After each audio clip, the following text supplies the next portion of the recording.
जय श्री कृष्ण। राधे कृष्ण। ओम नमो भगवते वासुदेवाय। महाभारत में सत्यदेव की एक कथा है। लक्ष्मी चंचल है, वह किसी न किसी पीढ़ी के हाथों से चली ही जाएगी।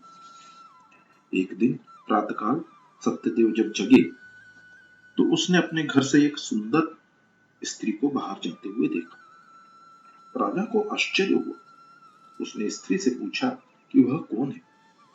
उसने उत्तर दिया कि उसका नाम लक्ष्मी है। मैं अब तेरे घर से जा रही हूँ।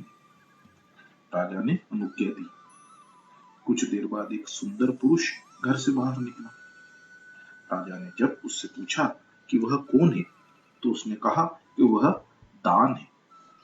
जब लक्ष्मी जी यहाँ से चली गई तो तुम दान कैसे कर सकोगे? सो मैं भी लक्ष्मी जी के साथ जा रहा हूँ। राजा ने उसे भी जाने दिया। फिर एक तीसरा पुरुष बाहर जाने लगा। उसने बताया कि वह सदाचार है। जब लक्ष्मी और दान ही न रहे तो मैं रहकर क्या करूंगा? राजा ने उसे भी जाने की अनुमति दे दी। फिर एक और सुंदर पुरुष बाहर जाते हुए दिखा। पूछने पर उसने अपना नाम बताया कि वह यश है। वह बोले, जहां लक्ष्मी, दान, सदाचार न हो मैं वहां नहीं रह सकता। राजा ने उसे भी जाने दी। कुछ देर बाद एक और सुंदर युवक घर से निकलकर जाने लगा। पूछने पर उसने अपना परिचय दिया कि वह सत्य है। जब आपके यहाँ लक्ष्मी, दान, सदाचार और यश नहीं रहे तो मैं अकेला कैसे रहूं? मैं भी उनके साथ जाऊंगा।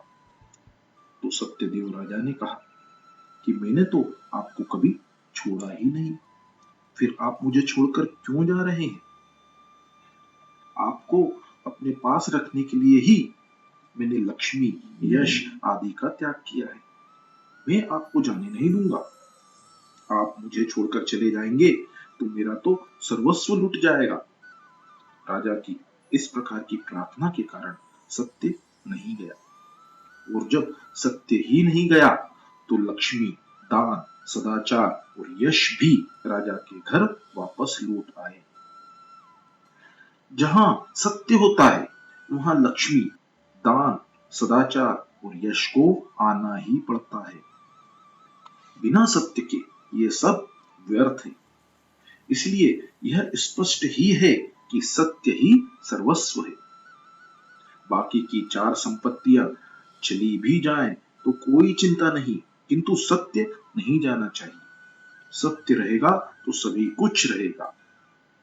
सूत जी वर्णन करते हैं कि इस अध्याय में धर्म की व्याख्या की गई है। सत्य, तप, पवित्रता और दान, ये चार ही धर्म के प्रधान अंग हैं। इन चारों का समन्वय ही धर्म है।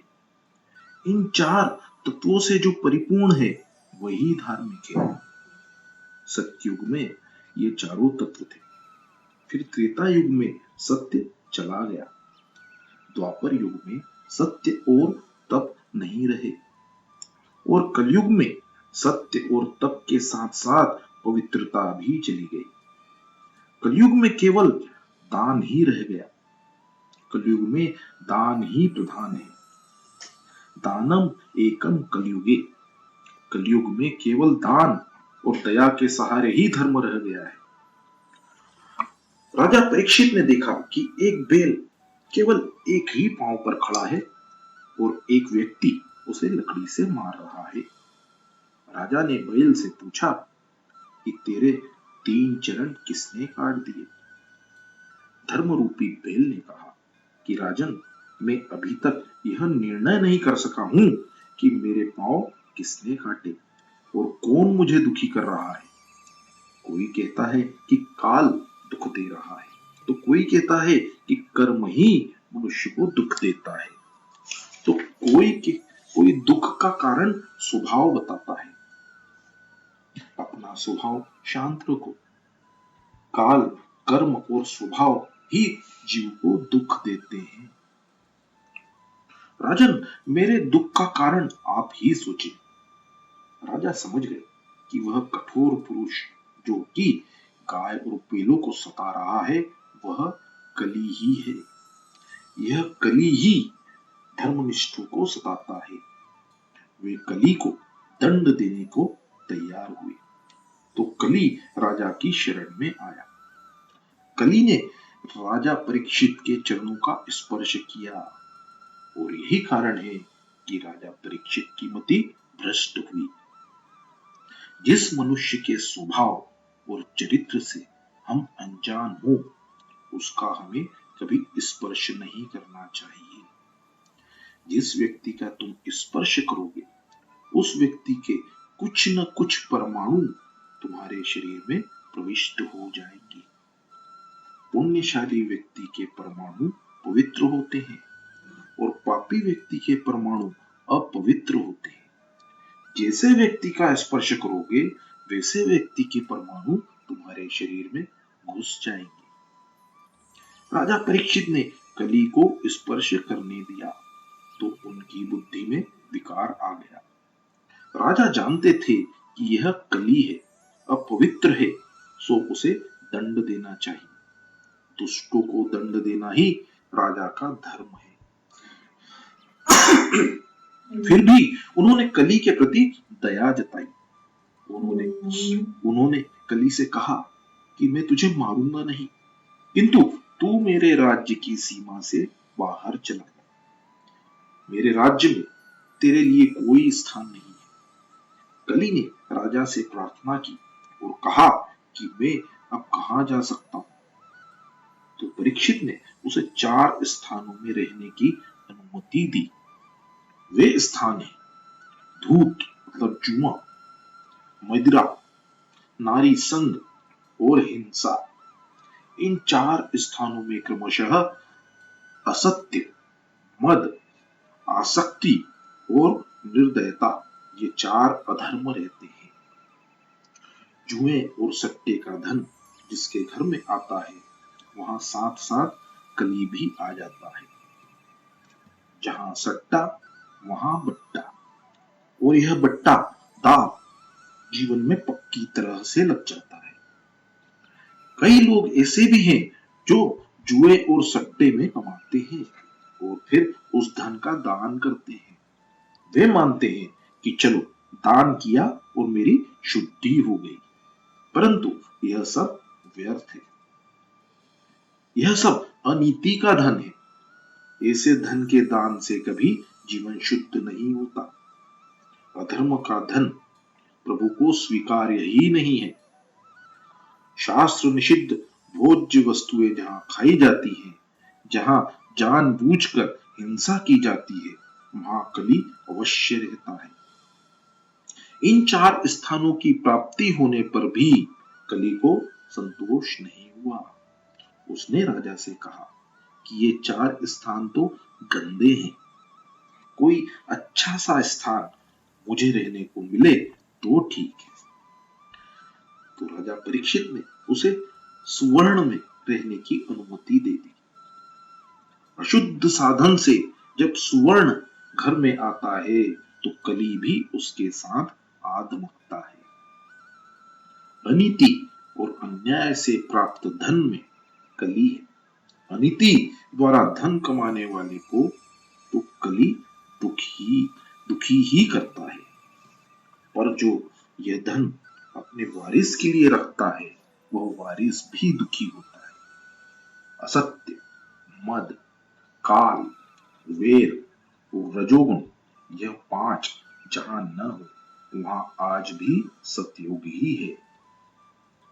जिसके घर में नित्य प्रभु की सेवा और स्मरण होता है, जिसके घर में आचार विचार का पालन होता है, उसके घर में कली का प्रवेश कभी नहीं होता। बेल के तीनों पक परीक्षित ने फिर लगा दी, अर्थात धर्म की फिर स्थापना की।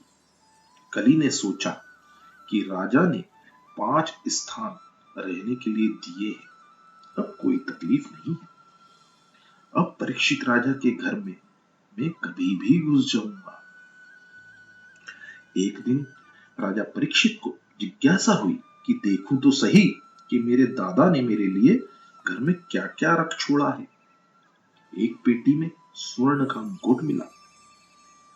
बिना कुछ सोचे ही राजा ने मुकुट पहन लिया। यह मुकुट तो जरासंध का था। जरासंध के पुत्र ने सहदेव से वह मुकुट मांगा था कि मेरे पिता का मुकुट मुझे दे दो। मुकुट लौटाने की सहदेव की इच्छा न थी। फिर भीम जबरदस्ती यह मुकुट लाया था। सो यह धन अनीति का था। अनीति का धन उसके कमाने वालों और उसके वारिस को भी दुखी करता है। इसलिए उस मुकुट को पेटी में बंद करके रखा गया था। आज राजा परीक्षित ने देखा तो उसे पहन लिया। वह मुकुट अधर्म से आया गया था, इसलिए उसके द्वार पर कली ने परीक्षित की बुद्धि में प्रवेश किया। उसके द्वारा कली ने परीक्षित की बुद्धि में प्रवेश किया। इस मुकुट को पहनकर परीक्षित राजा वन में शिकार करने के लिए गए। यहाँ राजा वैसे तो कभी शिकार करने के लिए नहीं जाते थे, किंतु आज गए हैं। अनेक जीवों की हत्या की। मध्याह्न काल होने पर राजा को भूख और प्यास सताने लगी। उन्होंने एक ऋषि के आश्रम में प्रवेश किया। शमीक ऋषि समाधि में लीन थे। कोई संत जब ध्यान में बैठे हो वहां मत जाना। यदि जाना पड़े तो प्रणाम करके लौट आओ। उस समय लौकिक बात न छेड़ो। प्रभु के साथ एक होने की इच्छा संत की होती है। लौकिक बातें उनके तप, ध्यान, भजन में बाधा रूप बनेगी।